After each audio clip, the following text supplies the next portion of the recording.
आज हम रामायण के उस पहलू के बारे में बताएंगे जिसकी जानकारी बहुत ही कम लोगों को है। कहा जाता है कि यह उस समय की बात है जब भगवान श्री राम सेतु बनाने के लिए समुद्र से प्रार्थना कर रहे थे, परंतु समुद्र ने देव ने उनकी प्रार्थना स्वीकार नहीं की, जिससे क्रोधित होकर श्री राम ने अपना बाण चलाने का प्रयास किया। परंतु जैसे ही बाण चलाने का तैयार हुए, उसी समय समुद्र देव भगवान श्री राम के सामने प्रकट हो जाते हैं और कहते हैं कि हे प्रभु, मुझसे आपको रास्ता मांगने की कोई जरूरत नहीं है, क्योंकि आपकी सेना में नल और नील दो नामक वानर हैं जो विश्वकर्मा की संतान है। इनको वरदान मिला है कि जो भी ये चीज अपने हाथों से समुद्र में डालेंगे वे डूबेगी नहीं, बल्कि वह तैरने लगेगी। श्री राम ने ऐसा ही किया। नल और नील को आदेश दिया कि तुम यहाँ पे राम सेतु बनाने के लिए पत्थर डालो।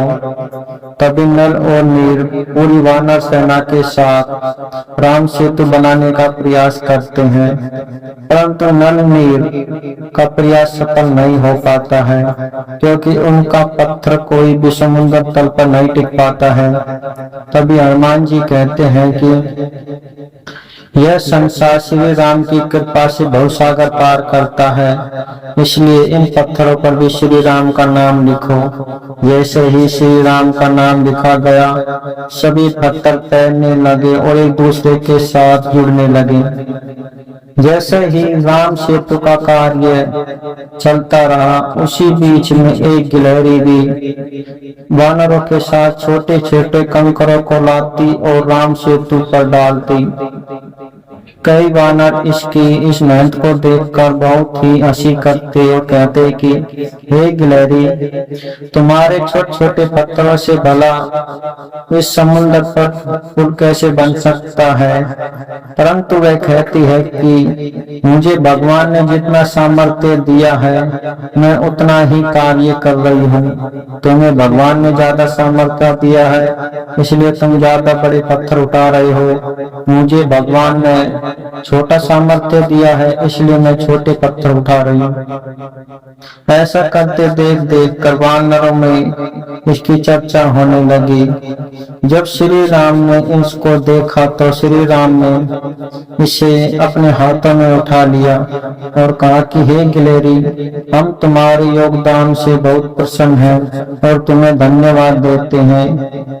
तभी श्री राम कहते हैं कि तुमने राम से तुम्हें सहयोग देकर हम पर एक एहसान किया है, इसलिए मैं तुम्हें आशीर्वाद के रूप में तुम्हारे पीठ पर अपने हाथों की अंगुलियों के निशान सदा सदा के लिए अंकित कर देता हूँ, जो दर्शाते रहेंगे कि ये हमें श्री राम की कृपा से प्राप्त हुए हैं।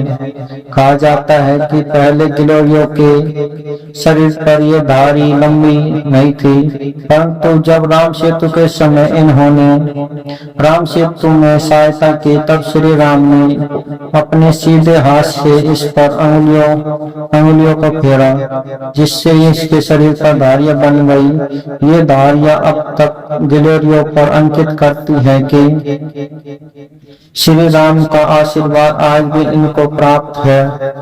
कहा जाता है कि जो कोई लोग भी गिलहरियों की सेवा करता है या उनको पानी देता है, उन पर श्री राम की कृपा बनी रहती है। इसलिए कभी भी गिलहरियों को तंग न करे। और श्री राम ने कहा कि तुम्हारे इस सहयोग से मैं बहुत ही प्रसन्न हूँ और तुम्हें वरदान देना चाहता हूँ कि जो कोई भी तुम्हें देख लेगा, उसका दुर्भाग्य सौभाग्य में बदल जाएगा। कहा जाता है तभी से जो कोई भी इंसान गिलहरियों को देख लेता है, उनका दुर्भाग्य भी सौभाग्य में बदल जाता है। तभी से कहा जाता है कि गिलहरियों के ऊपर ये धारियां श्री राम की अंगुलियों को अंकित करती हैं।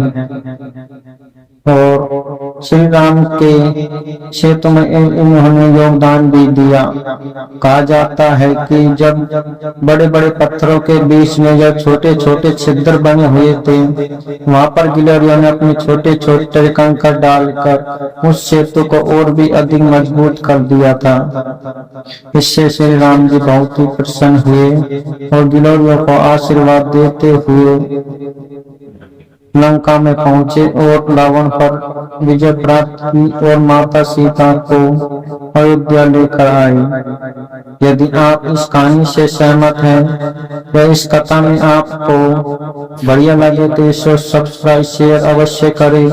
यदि आपको अन्य जानकारी हो तो कमेंट में भी अवश्य बताएं।